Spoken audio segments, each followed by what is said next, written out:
3월 9일이 선거죠.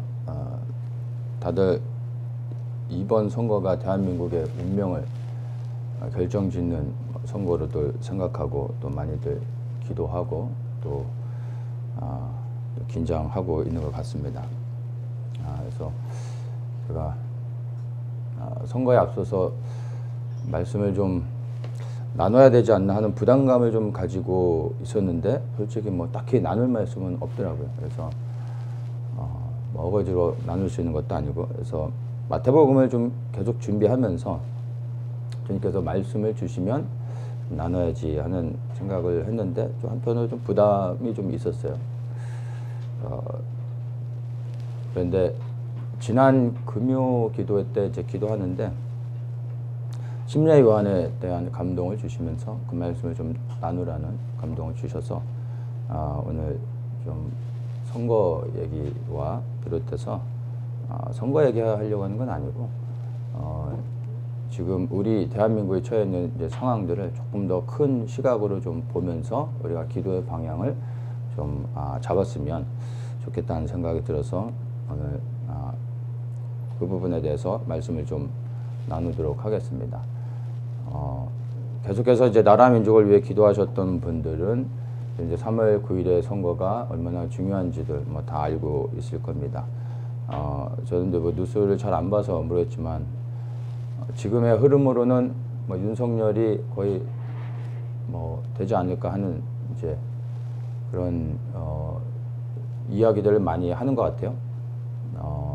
이제 보수도 이제 결집을 좀 했고, 그리고 얘기 듣기로는 이제 여론조사도 대부분 윤석열이가 이제 앞서고 있다고 얘기하더라고요.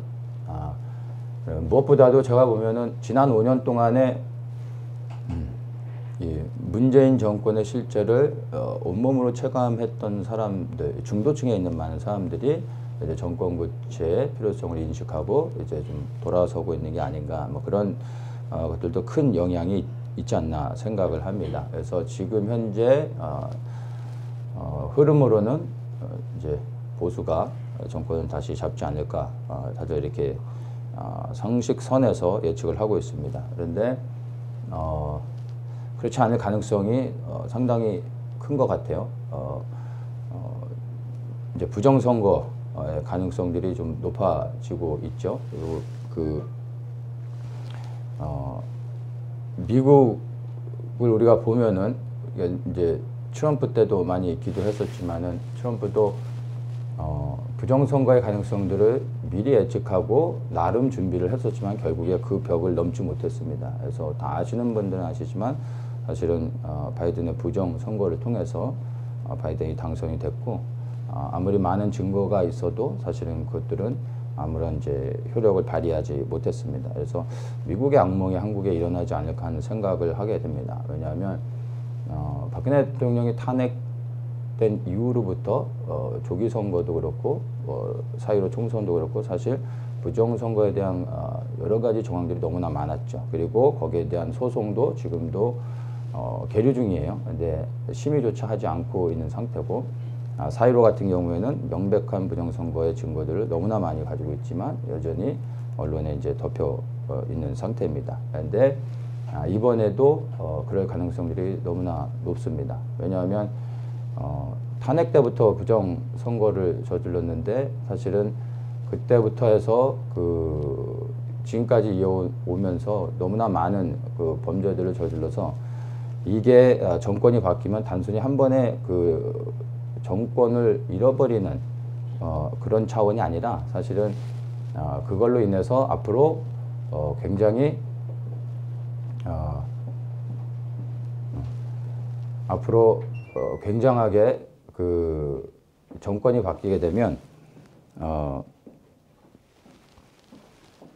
그동안에 이 좌파들이 해왔던 수많은 거짓들, 비리들이 이제 다 드러나게 되죠. 근데 그 비리들이 너무나 크기 때문에 어떤 식으로든 필사적으로 이들이 이제 막을 수밖에 없는 겁니다. 그래서 단순히 정권을 한 번 더 유지하기 위해서가 아니라 그들이 생존을 하기 위해서 모든 것들을 다 할 가능성들이 너무나 많습니다. 그래서 이번에도 부정선거가 일어날 가능성이 많죠. 그래서 오늘 아침에 잠깐 좀 이렇게 좀 봤는데 벌써 사전 투표도 문제가 있고 그 투표함의 봉인지를 찢어지지 않는 플라스틱 봉인지로 만들었더라고요.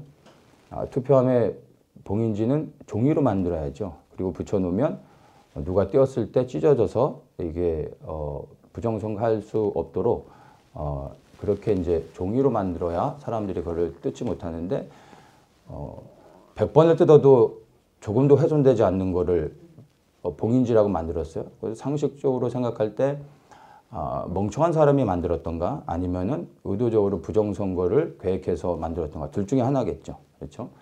그러니까 투표함을 봉인했지만 원하면 언제든지 뜯어서 원하는 일을 할 수 있고 다시 또 붙일 수 있는 거죠. 상식적으로 이해도 안 가고 확진자들 지금 이제 투표를 하고 있는데 뭐 그 SNS 보시면 아시겠지만 오늘 아침에 잠깐 봤더니 벌써 난리가 났더라고요. 선거하기도 전에 표에 이미 이재명이 도장이 찍혀져 있는 것들이 발견되고 투표는 투표함에다가 하는 게 그 선거법인데 보니까 무슨 뭐 박스 같은 거 올려놓고 거기다 놓으라고 하고 뭐 선거 보조원들이 자기한테 달라 그러고 이거는 불법이죠. 근데 지금 뭐 확진자 투표 통해서 이미 부정선거들이 자행이 되고 있는 것들이 너무나 많습니다. 그래서 미국의 악몽이 한국에 재현될 가능성들이 너무나 많은 것 같습니다. 그래서 누가 되든 여러분들 뭐 윤석열이 된다고 해서 대한민국 바뀌진 않습니다. 너무 좋아하실 것도 없고 또 이재명이 된다고 해서 또 낙심하지도 않으셨으면 좋겠습니다. 그래서 마음의 중심을 좀 잘 잡고 흔들림 없이 돼야 될 것 같습니다. 말씀드린 것처럼 많은 사람들이 이번 대선 결과가 대한민국의 운명을 결정짓는 것으로 생각하며 많이 긴장하고 계신데 저는 그렇게 생각하지 않습니다. 투표 결과에 뭐 별 관심이 없습니다. 뭐 어차피 전 뭐 투표권도 없지만 그래도 이재명보다는 윤석열이가 낫지 않냐 이렇게 말씀하시는데 제가 뭐 어떤 그 이재명 편을 드는 게 아니라 뭐 이재명보다는 윤석열이 날 수도 있는데 사실 뭐 그렇지도 않아요. 한번 말씀을 드렸지만은 윤석열이는 보수가 아니죠. 사실은 박근혜 대통령의 탄핵을 주도했던 세력의 앞잡이 역할을 했습니다. 그래서 박근혜 대통령 탄핵에 결정적인 어떤 역할을 한 사람입니다. 박근혜 대통령의 탄핵이 굉장히 중요한 의미를 갖는데 이 박근혜 대통령 탄핵은 결국에 대한민국 보수가 무너지는 거였습니다. 그리고 대한민국의 자유민주주의가 훼손되는 거였습니다. 그래서 그 역할을 한 사람이 지금 보수당의 후보가 됐다라는 현실 자체가 대한민국이 얼마나 지금 혼란스러운지를 반증해 주는 거죠. 그래서 우리가 이렇게 생각해 봐야 됩니다. 100번의 도둑질과 한 번의 살인, 뭐가 더 큰 범죄인가? 누가 더 나쁜 놈인가? 생각해 보십시오. 둘 다 나쁜 놈입니다. 착한 사람이 어디 있습니까? 100번의 도둑질, 한 번의 살인, 다 나쁜 사람들인 거죠. 예, 지금이 그런 겁니다. 그래서 그래도 이재명보다는 윤석열이가 낫지 않냐 하는데 제가 볼 때는 뭐 그런 것 같지는 않습니다. 여러분 똥차를 피하다가 쓰레기차에 치이면은 그래도 똥차가 아니니까 뭐 좋으시겠습니까?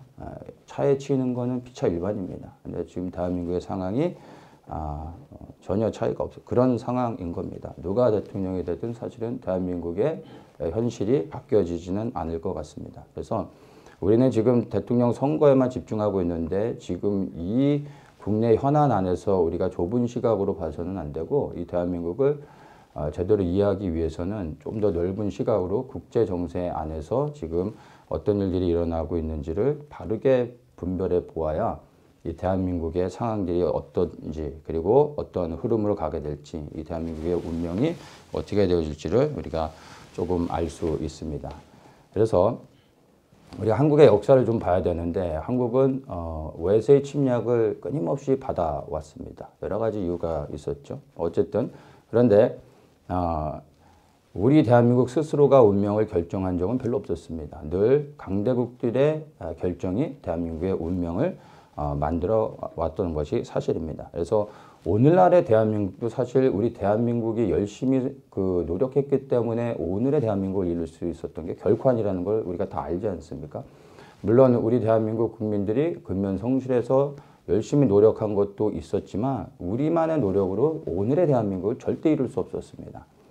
미국의 절대적인 지원과 원조가 있었기 때문에 가능했습니다. 우리만의 노력으로는 제가 생각할 때는 뭐 한 베트남 정도 살 수 있었지 않았나 생각합니다. 미국의 절대적인 지지가 아니었으면 절대 오늘의 대한민국은 만들어질 수 없었습니다.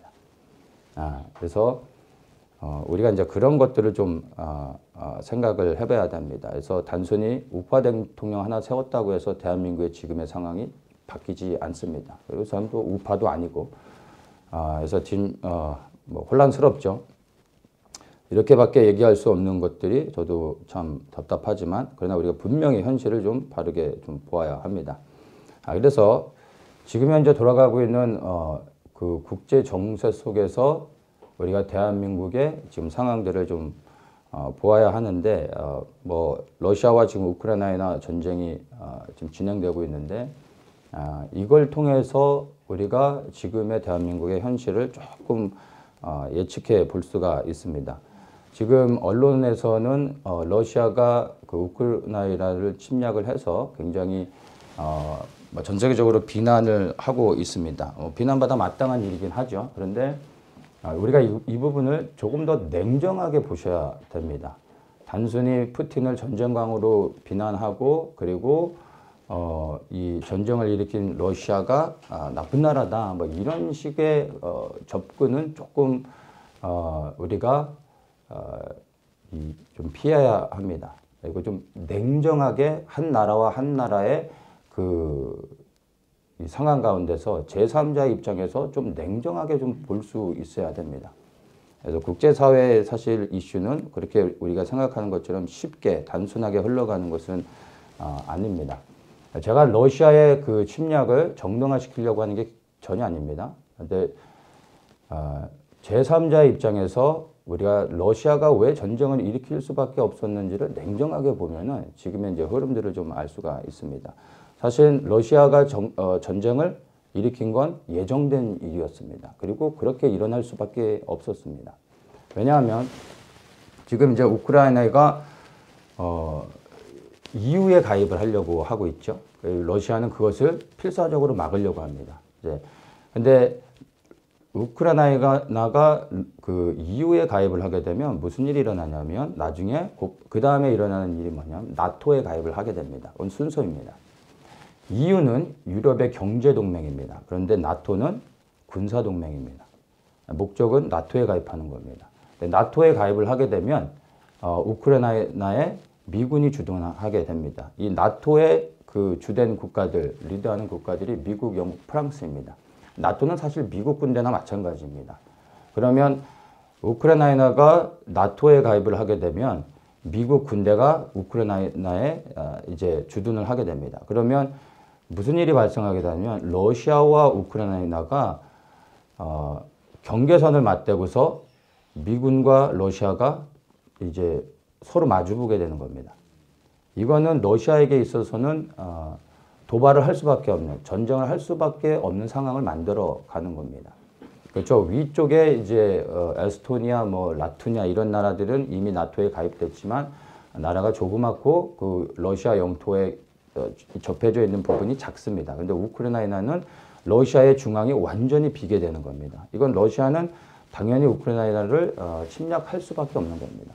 우리가 입장을 바꿔서 중국이 북한으로 들어와서 38선 쪽에 중국의 군대를 그 주둔을 시킨다고 생각을 해보죠. 그럼 한국에서 우리는 전쟁 안 할 거야. 그래도 너희들이 우리를 침략하지 않을 거라 믿어 하면서 가만히 있을 수 있겠습니까? 우리가 먼저 쳐들어가서 전쟁을 해야 되는 거예요. 그렇지 않으면 나라를 잃게 되는 겁니다. 똑같은 상황입니다. 근데 러시아로서는 우크라이나를 침략할 수밖에 없었던 겁니다. 저는 그것을 이제 러시아를 동조하는 의도로 얘기하는 게 아닙니다. 전쟁이 일어날 수밖에 없었던 것을 얘기하는 겁니다. 그래서 EU가 생기고 나토가 생겼을 때 그 러시아가 제일 긴장했던 것이 뭐냐면 나토에 가입되는 나라들, EU까지는 괜찮아요. 경제동맹이니까. 나토에 가입하는 나라들을 철저하게 경계했습니다. 그리고 러시아와 미국이 사실은 그 부분에서 합의를 했죠. 그래서 러시아 그 이제 서쪽에 있는 그러니까 동유럽 국가들, 옛날에 공산국가였거나 러시아의 영향권 아래에 있었던 동유럽의 국가들이 지금은 거의 대부분 다 나토에 가입되어 있습니다. 우크라이나만 가입 안 돼 있고, 벨라루스는 이제 친러 성향이죠. 근데 우크라이나가 이번에 이제 EU에 들어가게 되면 이제 뭐 완전히 전세가 이제 바뀌어지게 되는 거죠. 그러니까 러시아는 그거를 막을 수밖에 없는 거예요. 예전부터 그것을 경계했고, 미국이 러시아와 합의를 통해서 동유럽 국가들 가운데 나토에 가입시키지 않는다라는 것을 약속을 했었어요. 그런데 그것들이 지켜지지 않고 지금의 동유럽의 모든 국가들이 다 나토에 가입됐습니다. 그러니까 러시아로서는 그 압박이 점점 심해질 수밖에 없는 겁니다. 그렇다고 러시아가 미국 편에 뭐 무릎 꿇고 들어오겠습니까? 그건 아니죠. 이런 상황에서 우크라이나가 남아 있었는데 우크라이나가 열리면 말씀드린 것처럼 러시아의 중앙이 다 열려지는 겁니다. 러시아는 이거는 전쟁으로 받아들일 수밖에 없는 거죠. 그래서 이 젤렌스키 그 우크라이나의 대통령이 우파죠. 근데 이 사람이 당선되기 전에 우크라이나는 항상 친러 성향의 세력들이 나라를 다스렸었습니다. 아니면 중립이었었거나. 그런데 이번에 이 대통령이 세워지기 전에 쿠데타가 일어나서 친러 세력들이 완전히 제거됐습니다. 그리고 이제 우파가 장악을 하면서 젤렌스키가 대통령이 된 겁니다. 근데 이 쿠데타에 미국이 그 주도를 해서 친러 세력들을 쫓아낸 거예요. 그러니까 러시아 입장에서는 가만히 있을 수가 없는 거죠. 그리고 이제 EU에 가입하려고 하니까 이거는 전쟁으로밖에 볼 수 없는 겁니다. 그래서 전 세계 모든 국가들에게 비난을 받으면서 푸틴이 전쟁을 하게 된 겁니다. 가만히 생각해 보십시오. 한 나라의 대통령이 전쟁광이어서 미친 사람이어서 전 세계 모든 비난을 받아가면서까지 우크라이나를 공격하겠습니까? 그 나라의 국가의 대통령으로서 나라를 지키기 위해서 어쩔 수 없는 선택인 거예요. 전쟁을 정당화하는 게 아닙니다. 근데 전쟁은 일어날 수밖에 없었던 겁니다. 근데 중요한 건 왜 이게 이제 이 시기에 일어나느냐. 우리가 이런 것들을 이제 봐야 되는 거죠.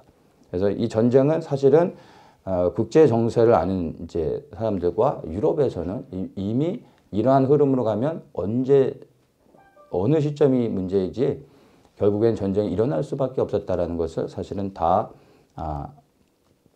알고 있는 겁니다. 그래서 지금 이 전쟁이 국제사회가 비난한다고 해서 쉽게 끝나진 않을 겁니다. 그러니까 러시아에서 지금 핵전쟁도 불사하면서 막 위협을 하고 있는 게 거짓말이 아니라 뭐 잠깐 전쟁하고 러시아가 물러나지 않습니다.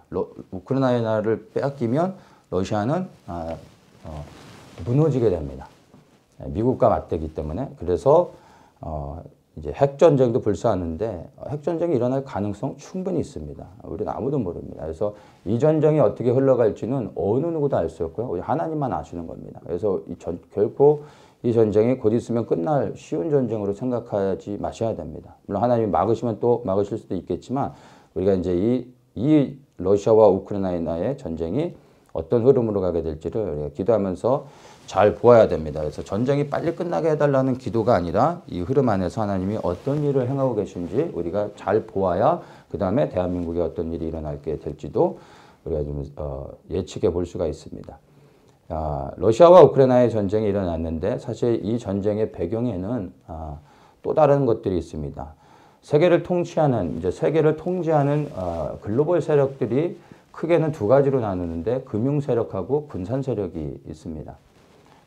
흔히 이제 금융 세력 하면은 로스차일드 가문 해가지고 이제 은행을 중심으로 해서 세계를 사실은 이제 통제하는 그러한 이제 세력들이죠. 근데 이 금융 세력과 반대로 또 하나의 세력이 있는데 그게 군산 세력입니다. 무기를 만들어서 돈을 버는 세력들.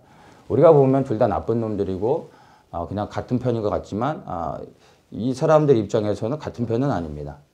때로는 서로의 그 윈윈을 위해서 또 협력하기도 하지만 늘 서로 경계하는 이제 그런 사이입니다. 근데 지금 일어나고 있는 이런 전체적인 흐름들은 군산 세력, 글로벌 군산 세력을 통해서 이런 전쟁들이 일어나고 있다고 좀 봐야 됩니다.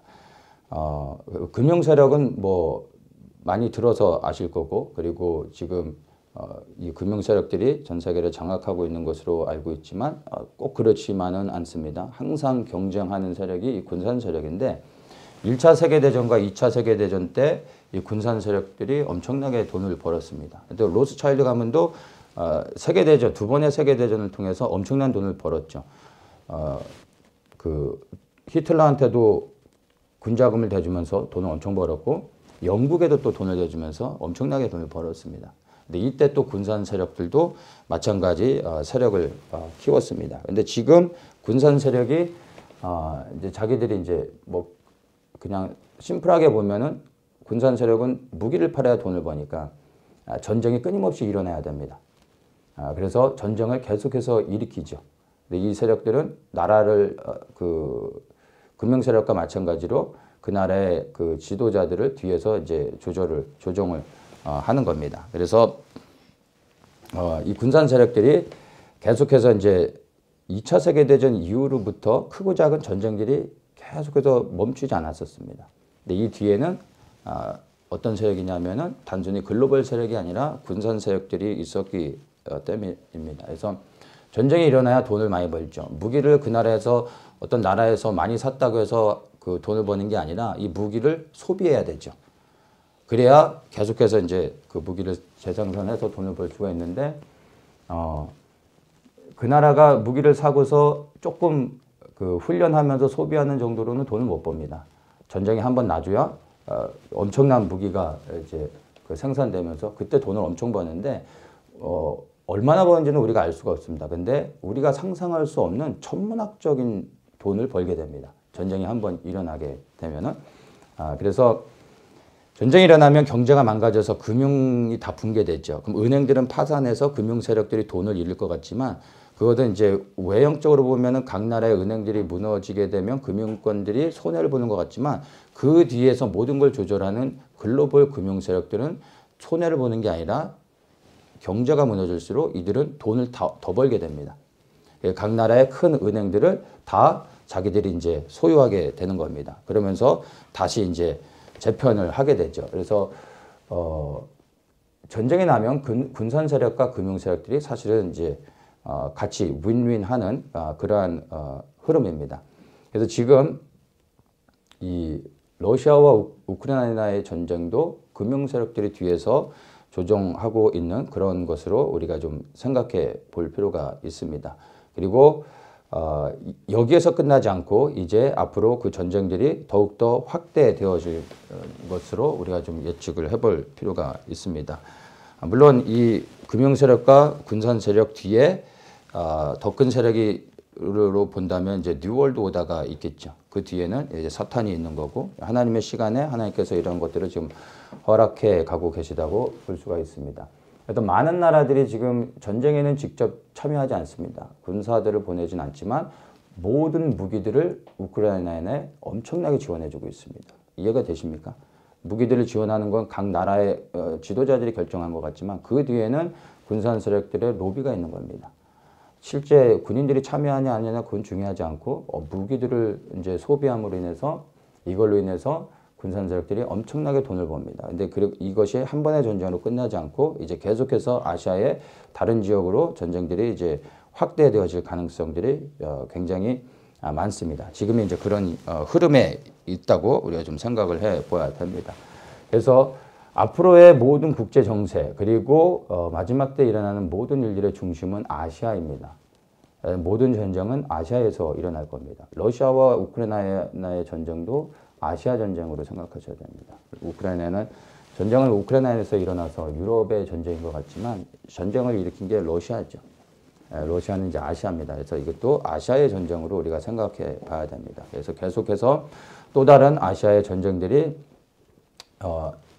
일어나게 될 겁니다. 이걸 통해 이제 군산 세력들이 외형적으로 이제 돈을 버는 거지만 더 크게 보면은 이제 마지막 때 그 흐름 안에서 가장 큰 그 사인이 우리 마태복음 강의하면서 24장에서 나눴었죠. 재난의 시작에 가장 강력한 사인은 전쟁입니다. 그런데 지금 러시아와 우크라이나의 전쟁이 바로 그런 재난을 알리는 큰 사인이라고 볼 수가 있고, 이 전쟁은 하나의 전쟁으로 끝나지 않고 앞으로 계속해서 아시아에서 일어나게 되는데, 지금 현재 가장 이제 전쟁이 일어날 가능성이 큰 데가 이스라엘이죠. 이스라엘의 전쟁은 기정사실화 돼 있고요. 시기의 문제일 뿐입니다. 근데 언제가 일어나도 곧 일어날 수 있습니다. 그 다음에 전쟁이 가장 또 전쟁의 위기가 있는 곳이 한반도입니다. 한반도에서도 언제 전쟁이 일어날지 모릅니다. 그리고 뭐 중동 안에서도 그런 전쟁의 일들이 일어날 수 있고, 대만도 지금 그런 상황이죠. 그리고 중국 내에서 소수민족들의 어떤 반란들, 그런 걸 통해서 이제 분쟁이 일어날 수도 있습니다. 이것도 하나의 전쟁의 시나리오로도 생각해 볼 수가 있는 겁니다. 이제 우리가 대한민국의 상황들을 좀 지금 이 러시아의 전쟁을 통해서 좀 살펴봐야 되는데, 지금까지 한국에 전쟁이 일어나지 않은 두 가지의 이유가 있습니다. 크게 보면 첫 번째는 한국에 강력한 보수 세력이 있었기 때문에 전쟁이 일어나지 않았습니다. 그리고 강력한 군사력이었습니다. 그리고 북한에는 김일성이 강력하게 통제할 수 있었기 때문에 전쟁이 일어나지 않을 수 있었습니다. 힘이 균등하면 싸울 것 같지만 안 싸웁니다. 힘의 균형이 무너지는 순간 전쟁이 일어납니다. 그래서 대한민국이든 북한이든 그 내부 상황이 좋지 않아서 힘의 균형이 무너지게 되면 전쟁이 일어날 가능성이 많습니다. 대한민국 지금 보수가 다 무너졌죠. 모든 이 분야가 좌파들이 다 장악을 했습니다. 그래서 지금 보수 우파 정당 뭐 이렇게 얘기하지만 진짜 보수 정당이 지금 대한민국에 있습니까? 없어요. 네, 그런 상황입니다. 그리고 군대가 지금 수년에 걸쳐서 문재인 정권 들어와서 군대들이 굉장히 무너져 가고 있습니다. 그래서 예비 사단들이 다 밑으로 지금 내려갔죠. 예비 사단이 전쟁이 나면 실제 싸우는 부대들입니다. 그런데 그 예비 사단들이 다 지금 가장 중요한 그 허리에 있는 예비 사단들이 다 해체가 되어 가고 있습니다. 몇 년 전에도 제가 얘기를 나눴었던 부분이고, 그래서 한국의 군대도 다 무너져 가고 있습니다. 근데 더 큰 문제는 북한입니다. 북한에 지금 김정은 정권이 강력하게 통제를 해야 북한이 안정이 되는데, 북한의 김정은 정권은 이미 무너졌습니다. 살았는지 죽었는지 아직 모릅니다. 뭐 죽었을 가능성도 크고요. 살아있다 하더라도 김정은은 이미 권력을 잃었습니다. 그래서 김정은이 권력을 잃었다라는 것은 북한 내부에 이제 새로운 권력 다툼이 일어날 수밖에 없습니다. 그럼 북한 내부의 그 불안한 상황은 북한에서 끝나지 않습니다. 결국에 전쟁으로 이어질 가능성들이 많은데, 지금 이러한 모든 시나리오들이 다 최악으로 치닫고 있는 겁니다. 국제정사와 쭉 연결해서 볼 때. 그래서 언제 전쟁이 일어나도 사실은 이상하지 않은 상황이 지금 한반도의 상황이라는 것도 우리가 좀 이해를 하면 좋을 것 같습니다. 그래서 예전부터 제가 전쟁에 대한 얘기들을 수없이 나눴는데, 그때마다 늘 사람들의 반응이 한국의 전쟁은 절대 일어나지 않는다라고 사람들이 말을 하는데, 그런 확신이 어디서 왔는지 모르겠지만 저는 그렇게 생각을 합니다. 전쟁은 이스라엘 전쟁이 기정사실인 것처럼 한반도에 일어나게 될 전쟁도 저는 그렇게 동일하게 생각을 합니다.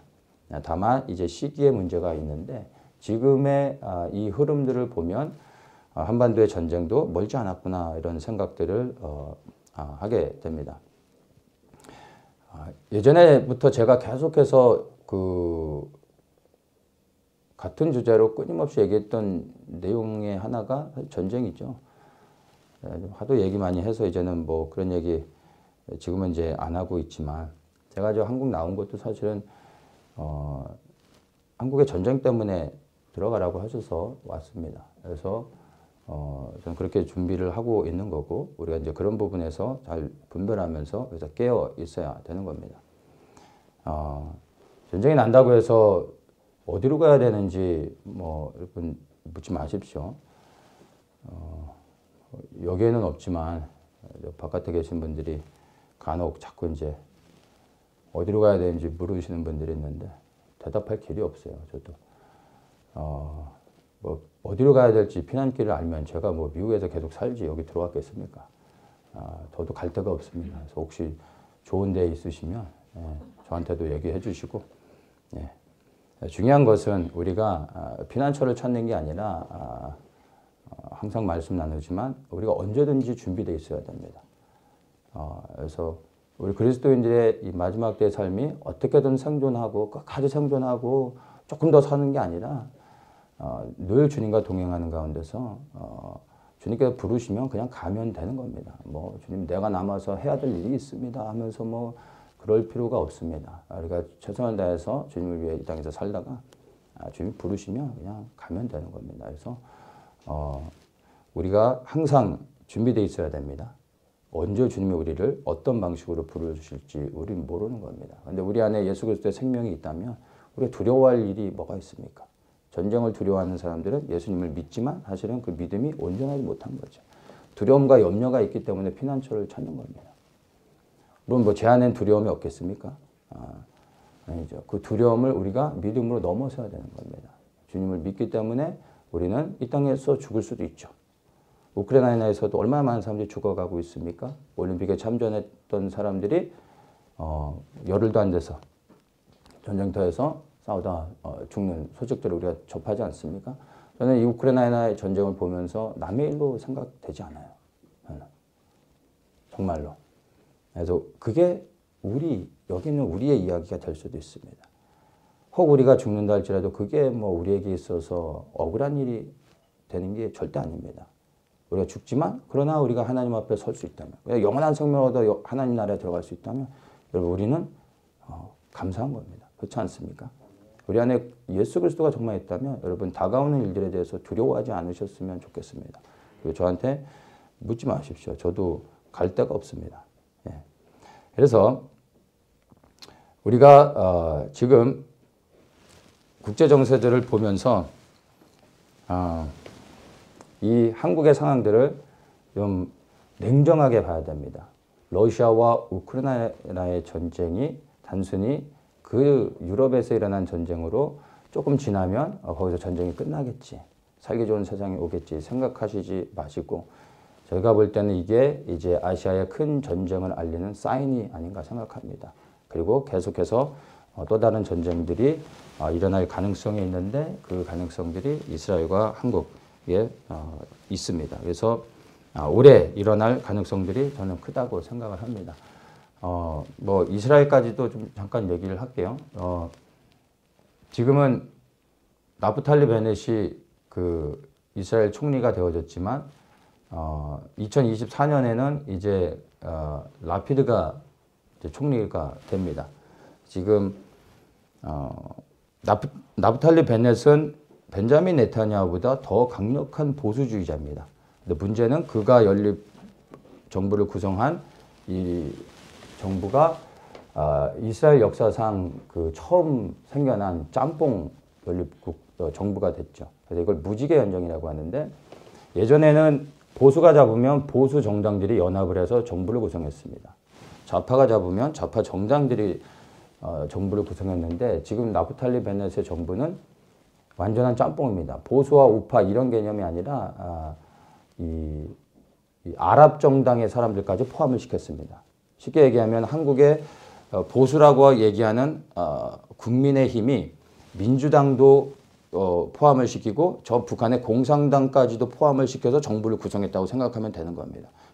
이스라엘 역사상 있을 수 없는 일이 일어났습니다. 그래서 그 지금의 정부를 보면은 이게 뭐 하는 정부인지 예측이 불가능합니다. 그래서 이 정부는 언제든지 해산될 수 있습니다. 위험하게 지금 가고 있는데 그런데 이 나프탈리 베넷은 보수주의로 얘기하면은 벤자민 네타냐후보다 강력한 보수주의자입니다. 제가 말하고 싶은 건 전쟁이 일어날 수 있다라는 거예요.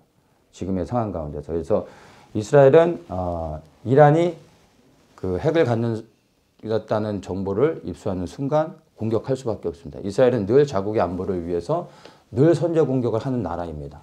그 모든 전쟁의 준비가 다 끝났다라는 것을 여러 소식들을 통해서 듣습니다. 그래서 원래는 이제 올 초에 일어날 가능성도 굉장히 많았다는 얘기들을 듣고 있었는데 아직은 일어나지 않았습니다. 하나님의 시간이 아직 아닌 거죠. 그런데 이스라엘이 반드시 전쟁을 먼저 하게 됩니다.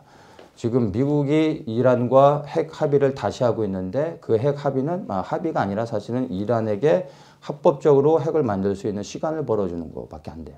그러니까 이스라엘 측에서는 그 핵 합의를 기다린다고 해서 해결되지 않습니다. 그러니까 이제 공격을 할 수밖에 없죠. 그래서 이스라엘이 이란을 공격하는 전쟁이 일어납니다. 그걸로 인해서 또 이제 무기들이 한번 싹 한번 이렇게 돌아가겠죠. 그리고 이스라엘의 전쟁은 반드시 한반도의 전쟁으로 연결될 가능성이 큽니다. 여러분들이 이스라엘의 전쟁을 보면 그 다음에 우리가 한반도의 전쟁을 긴장하면서 지켜봐야 된다는 것을 계속해서 제가 나누는 겁니다.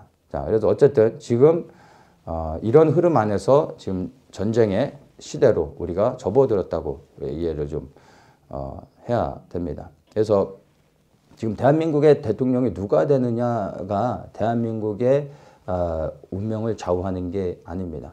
아무리 공약을 좋은 것을 세우고 국내 정책들을 잘 한다 할지라도 국제 정세가 이런 상황 가운데서 외부의 영향에 의해 전쟁이 일어날 수밖에 없다면 한국의 대통령이 누가 되든 사실은 이 전체적인 흐름을 바꿀 수 있는 게 아닙니다. 그래서 국내의 어떤 상황들을 우리가 주목할 것이 아니라 국제 정세의 흐름 안에서 이 한국에 지금 앞으로 어떤 위기들이 올 것인지를 잘 보아야 됩니다. 그럼 결국엔 전쟁이라는 시나리오를 우리가 결코 배제할 수가 없는 겁니다.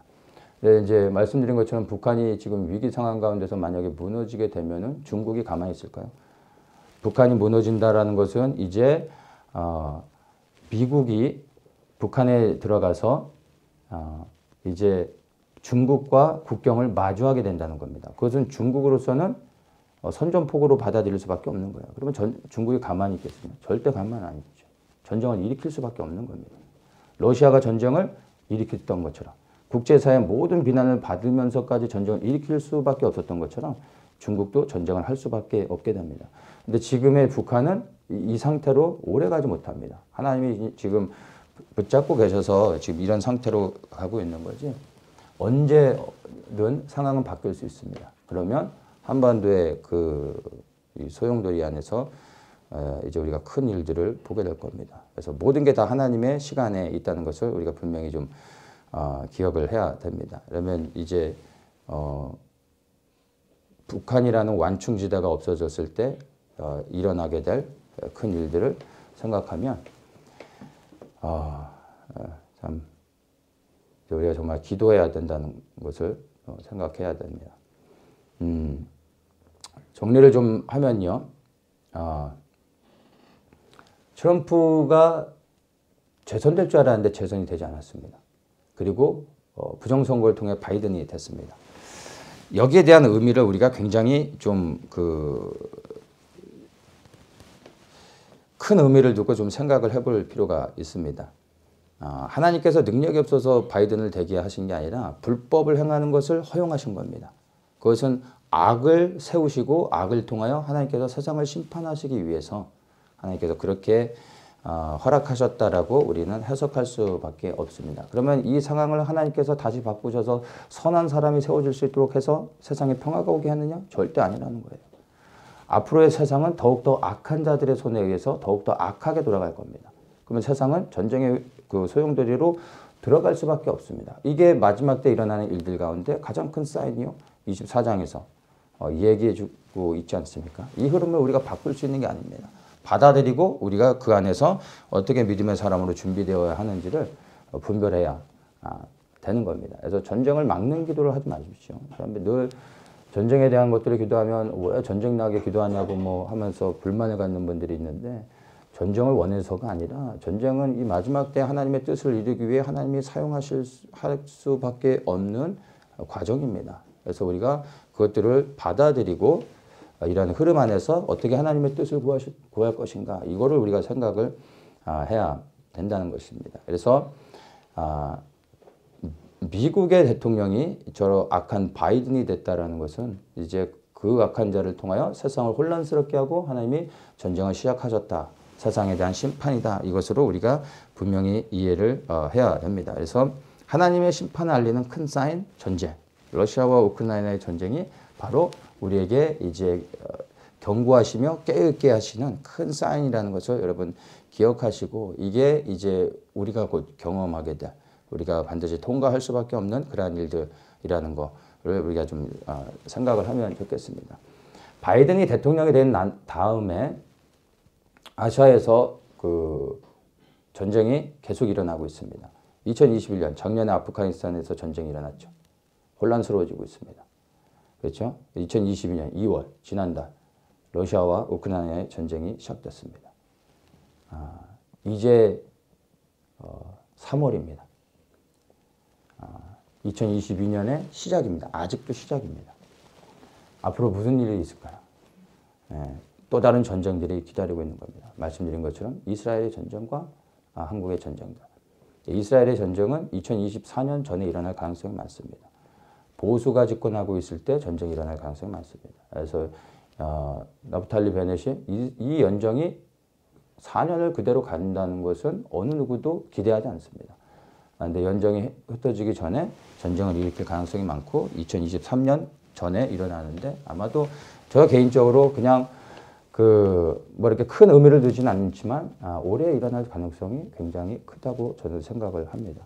그리고 그것은 한국과 연결된다는 것도 우리가 계속해서 좀 생각을 해야 됩니다. 그래서 이스라엘에 혹시 전쟁이 일어나면 여러분 그거는 정말로 이제 마지막 한일회를 향하여 가는 큰 사인이라는 것을 반드시 여러분들이 기억해야 됩니다. 그런데 이스라엘도 혹시 전쟁이 일어난다고 해서 여러분 놀라지 마십시오. 뭐 이제 다 끝났구나라고 생각하셔도 안 됩니다.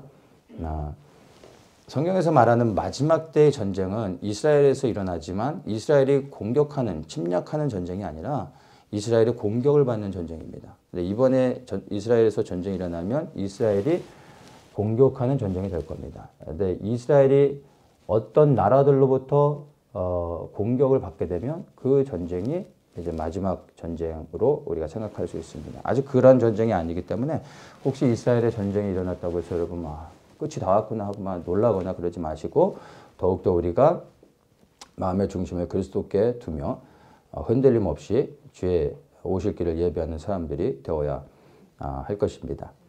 자, 이러한 상황 가운데서 이제 우리가 전쟁들을 받아들이고, 그리고 정말 이런 전쟁의 시기에 어떻게 기도해야 되는가, 우리가 정말 신중하게 생각을 해야 됩니다. 그래서 누가복음 3장의 말씀을 이제 우리 침례 요한에 대한 말씀을 좀 잠깐 나누도록 하겠습니다.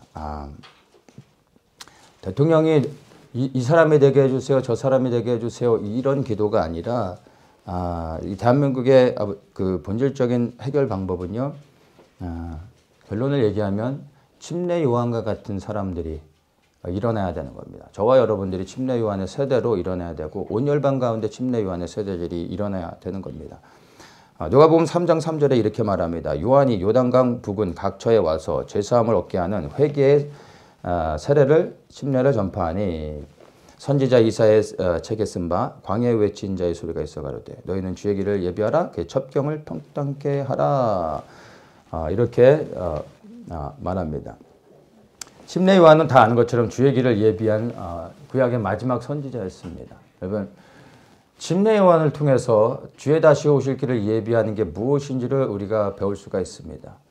침례 요한이 주의 길을 예비하기 위해서 했던 게 무엇입니까? 회개하라, 하나님 나라 가까이 왔느니라. 예수님보다 앞서서 사역을 시작합니다. 그리고 예수님이 해야 될 사역을 먼저 합니다. 예수님이 외쳐야 될 말씀을 그가 먼저 외칩니다. 이게 주의 길을 예비하는 거였습니다. 그래서 침례 요한이 회개하라, 하나님 나라가 가까워했느니라 라고 할 때 수많은 사람들이 침례 요한 앞에 나와 회개하고 하나님 나라에 대한 소망을 갖고 그에게 침례를 받았습니다. 그리고 예수님이 이제 사역을 시작하시면서 침례 요한이 외쳤던 똑같은 말씀을 외칩니다. 침례 요한의 말씀을 듣고 그 앞에 와 회개하고 하나님 나라의 소망을 가졌던 사람들이 예수님이 전했던 똑같은 그 복음의 메시지를 듣고 이들이 예수 그리스도께 와 회개하고 예수님과 제자들에게 침례를 받으며 나중에 성령의 충만함을 받고 하나님 나라의 소망을 얻으며 그리고 구원 얻는 역사들이 일어났던 겁니다. 그래서 이 마지막 때 우리가 예수 그리스도의 다시 오실 길을 예비해야 되는데 우리가 무엇을 해야 되겠습니까? 똑같은 겁니다. 침례 요한을 통해서 주의 오실 길을 예비하는 것들이 우리가 발견할 수 있게 됩니다. 그래서 우리도 동일하게 회개하라 하나님 나라와 가까이 왔느니라 라고 외칠 수 있어야 됩니다. 그래서 우리가 하나님 나라를 전파한다라는 것은요. 말로만 전파하는 것이 아니라 하나님 나라의 백성으로 이 땅 가운데 살고 있어서 그리고 하나님 나라를 전파할 때 그 말씀이 능력이 있는 겁니다. 그래서 예수님이 이 땅에 다시 오신다는 의미가 무엇입니까? 이 땅에 하나님의 나라가 실제로 이루어지는 겁니다. 우린 그렇게 믿어야 됩니다. 실제로 이 땅 가운데 그리스도께서 천년왕국을 이루시면서 하나님 나라를 통치하실 것입니다. 이건 이론이 아니라 실제입니다. 우리는 그 나라가 이루어지길 믿기에 그리고 주의 길을 실제로 예비하는 것입니다. 그분께서 이 땅에 육신을 입고 오실 겁니다. 이거는 성경에서 구약과 신약에서 끊임없이 말하고 있었던 것입니다. 왜 이것을 우리가 부인할 이유가 뭐가 있습니까? 대단한 신학자들이 해석을 해줘야 할 수 있는 게 아니라 성경을 구약부터 신약까지 정직하게 보면 그냥 누구나 글을 읽을 수 있는 사람은 다 이해할 수 있는 겁니다.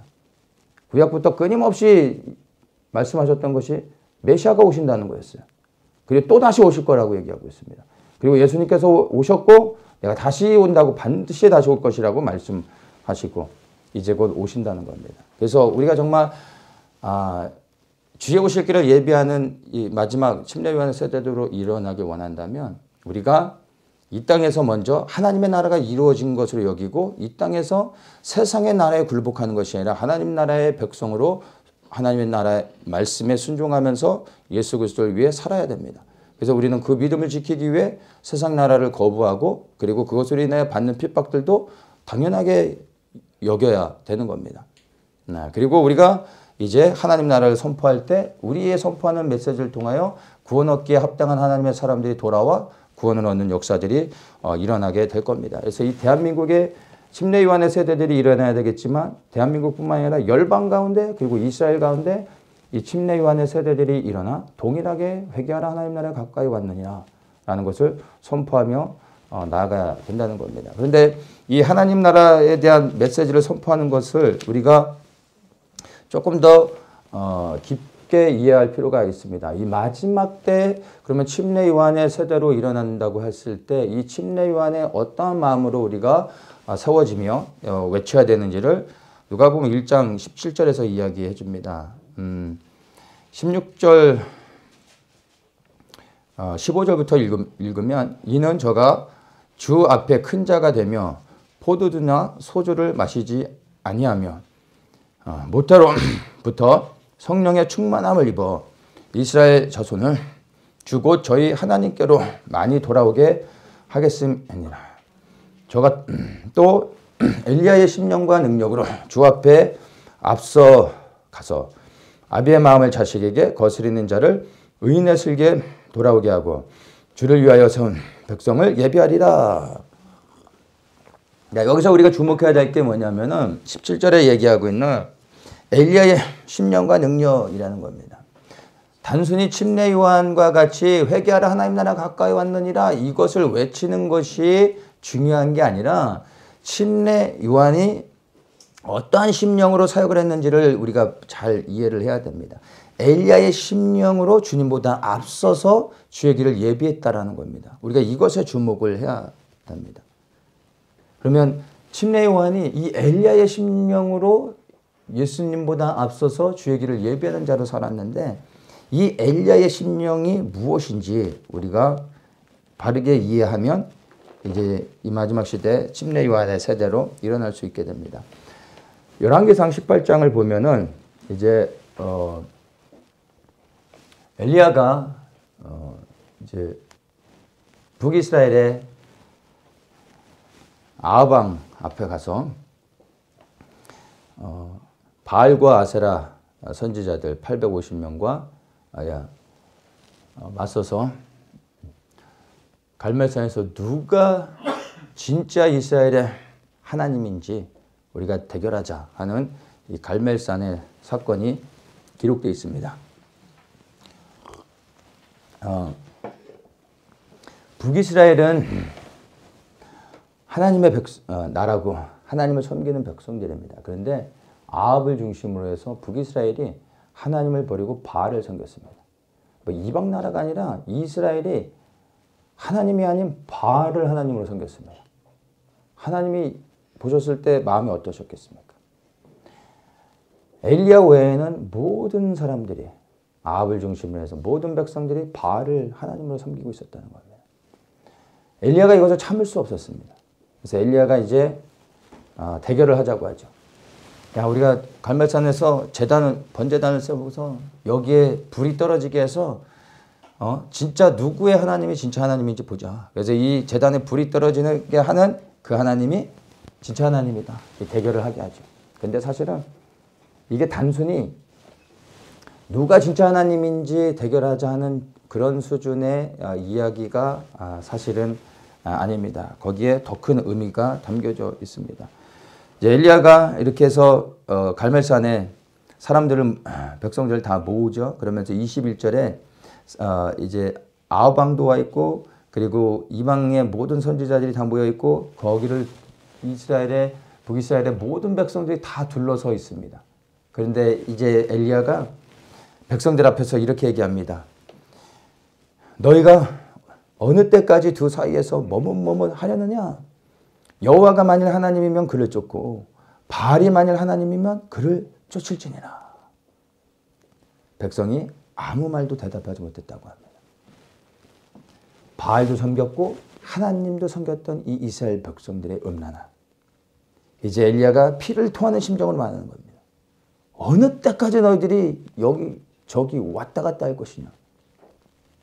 이들은 하나님도 섬기며 바알도 섬겼습니다.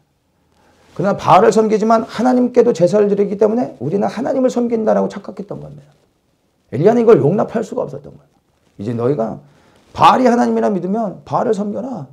하나님을 버려버려라. 아니면 정말 하나님이 유일한 이스라엘의 하나님이라 믿으면 바알을 버려버려라. 둘 중에 하나를 선택하라. 이런 얘기를 하는 겁니다. 그러면서 번제단을 쌓고 이제 불을 내리는 대결을 하게 되는데 이 번제단을 쌓을 때 23절에 이렇게 얘기합니다. 그런즉 두 송아지를 우리에게 가져오게 하고 저희는 한 송아지를 택하여 각을 떠서 나무 위에 놓고 불을 놓지 말며 이렇게 얘기합니다. 송아지를 데려오게 합니다. 그 번제단을 쌓고 그 위에 송아지의 각을 뜨는 겁니다. 이게 뭡니까? 번제를 드리는 거야. 제사를 드리는 겁니다. 근데 이 제사가 송아지를 드리는 제사는 뭐냐면 속죄제입니다. 속죄제. 엘리야가 단순히 진짜 하나님을 가리는 대결을 하려고 했었던 게 아니라 이게 뭐 하는 거냐면 엘리야가 생명을 걸고 이스라엘의 죄를 하나님 앞에 가지고 나아가서 용서를 구하는 죄사함의 이 제사를 드리는 겁니다. 그래서 하나님께서 만약에 불을 내리시지 않으면 하나님께서 이스라엘을 심판하시겠다는 겁니다. 근데 불이 내리지 않으면 어떻게 됩니까? 엘리야는 거기서 처참하게 죽음을 당하는 겁니다. 하나님이 어떻게 하실지 그는 알 수 없었습니다. 근데 그는 목숨을 걸고 이 일을 하는 겁니다.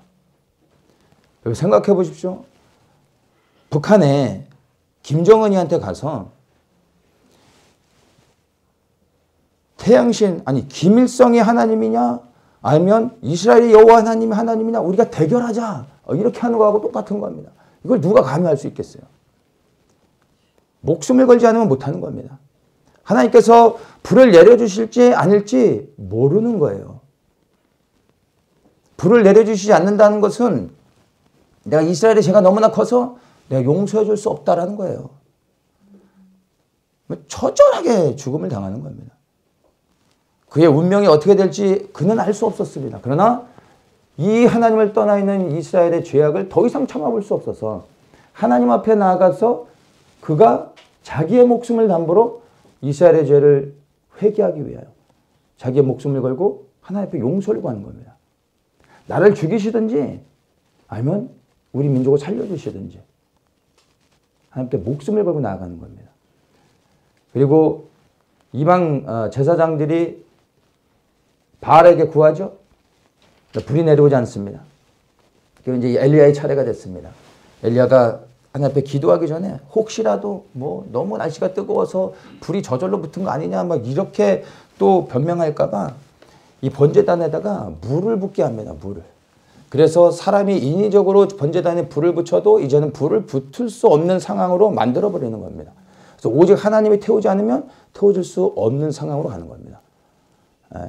이 사람이 하는 걸로 보면 이게 미친 짓입니다. 누구도 할 수 없는 겁니다. 엘리야는 하나님을 의지하며 이렇게 번제단에 물을 붓습니다. 그리고 이제 하나님께 기도합니다. 18장 37절에 그가 이렇게 기도합니다. 여호와여 내게 응답하소서. 내게 응답하소서. 이 백성으로 주 여호와는 하나님이신 것과 주는 저희의 마음으로 돌이키게 하시는 것을 알게 하옵소서. 이게 엘리야가 번제단 앞에서 기도했던 내용입니다. 그가 정말로 목숨을 걸면서 증명하고 싶었던 것이 첫째 무엇입니까? 이 백성으로 주 여호와는 하나님이신 것을 알게 해주십시오. 이스라엘의 여호와 하나님이 유일한 하나님이신 것을 드러내 주십시오. 이걸 증명하고 싶었던 겁니다. 모든 백성들이 보는 앞에서 유일하신 하나님은 우리의 여호와 하나님 한 분이시다. 이걸 증명하고 싶었던 겁니다. 그리고 또 두 번째가 뭡니까? 주는 저희의 마음으로 돌이키게 하시는 것을 알게 하옵소서. 하나님 이 백성들의 죄를 용서해 주십시오. 생명을 걸고 백성들의 죄사함을 위하여 목숨 걸고 나아갔던 겁니다. 너무나 감사하게 이 기도를 하고 하나님께 나아갈 때 여호와의 불이 하늘에서부터 내려왔다고 말합니다. 갈멜산에 떨어진 여호와의 불은 은혜의 불이 아닙니다. 사실은 심판의 불입니다. 근데 그 불이 사실은 어디에 붙어야 돼요? 모여있는 백성들에게 불이 내려져서 그들을 다 심판해야 되는데 그 불이 어디에 갑니까? 번제단에 떨어졌다는 거예요. 하나님께서 엘리야의 이 생명을 거는 기도를 들으시고 이스라엘 백성들의 죄를 용서해 주셨다는 거죠. 번제단을 태워주셨다는 것은 그 제사를 받아주셨다는 의미입니다. 단순히 대결에서 승리한 게 아니에요. 하나님께서 이 하나님의 심판을 받기에 마땅한 불로 북이스라엘을 다 심판하셔도 되는데 이 한 명의 엘리야가 하나님 앞에 목숨을 걸고 기도하며 나아갈 때 그의 기도를 들으시며 북이스라엘을 심판을 막아주시고 다시 한번 기회를 주셨다는 겁니다. 이게 엘리야의 심령입니다. 이 엘리야의 심령을 가지고 침례 요한이 주님보다 앞서 나갔다는 겁니다. 침례 요한은 단순히 예수님보다 앞서서 회개하라 하나님 나라 갖고 왔다 이거 전한 사람이 아닙니다. 엘리야의 심령으로 이 말씀을 전했다는 거예요. 이 말씀을 전하는데 목숨을 걸었다는 겁니다.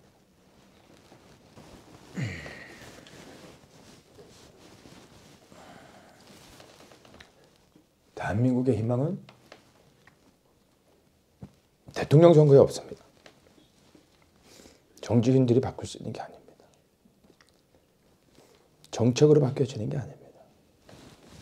이건 보수가 정권을 잡는다고 해결되는 게 아닙니다. 그렇다고 미국이 대한민국의 운명을 바꾸는 것도 아닙니다. 예수님께 있습니다.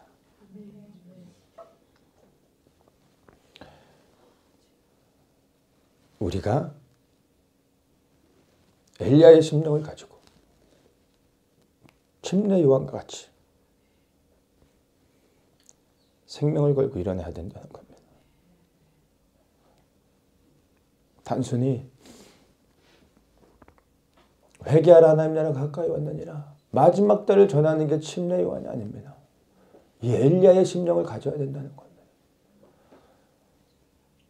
하나님의 심판 앞에 놓였던 민족을 죄를 엘리야가 다 짊어지고 그의 목숨을 걸고 하나님 앞에 막아설 때 하나님이 북이스라엘을 다시 용서하시고 기회를 주셨던 것처럼 이제 이 엘리야의 심령을 가지고 우리가 침례 요한과 같이 일어나 주의 오실 길을 예비하며 회개하라 하나님 나라가 가까이 왔다 외칠 때 우리의 외치는 이 외침을 통하여 하나님께서 구원 얻는 자들을 허락해 주실 뿐만 아니라 하나님의 심판 앞에 놓여있는 이 대한민국을 구원해 주시고 다시 한번 이 대한민국이 하나님을 섬길 수 있는 은혜의 자리에 나아갈 수 있도록 해줄 것입니다.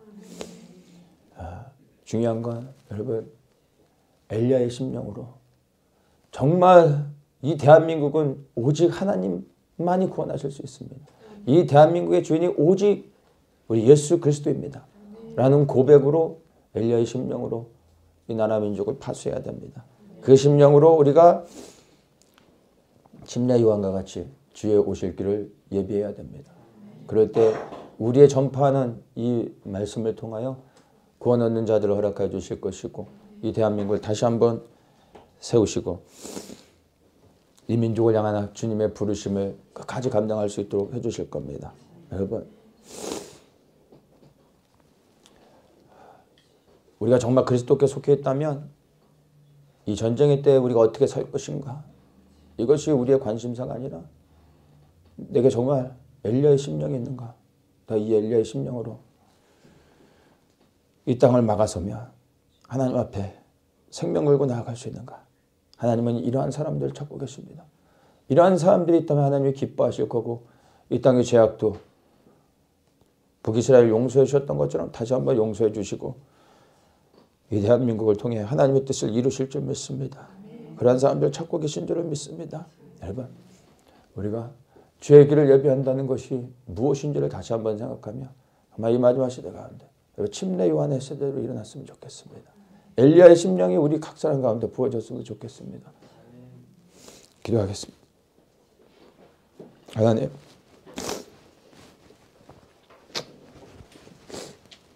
우리는 너무나 부족합니다. 우리는 너무나 두렵습니다. 그러나 이 모든 것을 넘어 우리 안에 엘리야의 심령이 부어져 정말 주의 길을 예비하는 거룩한 침례 요한의 세대로 일어나기 원합니다. 우리뿐만 아니라 우리의 자녀 세대까지도, 그리고 열방의 수많은 침례 요한의 세대들이 세계 곳곳에서 일어나 주의 오실 길을 예비하며 회개와 하나님 나라를 선포하며 이 땅의 죄악들로 인해 통곡하며 하나님 앞에 회개하며 나아가게 하여 주시고 각 나라와 열방을 향한 하나님의 구원의 계획들과 하나님의 선하신 일들이 풀어지게 하여 주시고 특별히 이 대한민국을 향한 하나님의 마음이 이제 정말 엘리야의 심령을 받을 만한 하나님의 사람들에게 부어지게 하여 주시고 이 땅을 끝까지 파수하며 그리고 이 땅을 지켜내 이 땅을 향한 하나님의 뜻이 선하게 이루어질 때까지 끝까지 아버지 파수하며 싸우는 하나님의 사람들 되어지게 하여 주시옵소서. 이 대한민국을 주의 손에 올려드립니다. 선거를 바라보지 아니하게 하여 주시고 그 너머의 역사하시는 하나님의 그 전능한 전손길을 의지하며 하나님 우리가 끝까지 이 땅을 파수하며 기도하는 하나님의 사람들 되게 하여 주시옵소서. 예수 그리스도의 이름으로 기도합니다. 아멘.